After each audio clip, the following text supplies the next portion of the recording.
আমার নতুন চ্যানেল আমি সাবস্ক্রাইব করবেন। হুম, আমি এখন নতুন চ্যানেল খুললাম।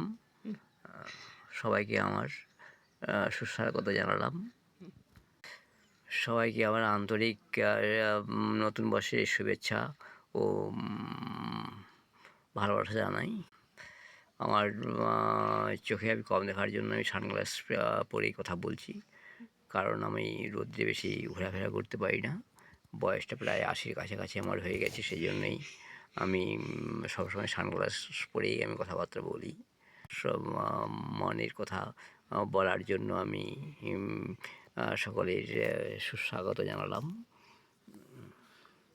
আমি এই চ্যানেলে প্রতিদিনই আপনাদের সঙ্গে কথা বলার জন্য আমি করব। আমি আনন্দমার্গের একজন হচ্ছে বার্তাবহ, এবং শ্রী শ্রী আনন্দমূর্তিজির কথা আমার মনে প্রাণে সবসময় গাঁথা রয়েছে।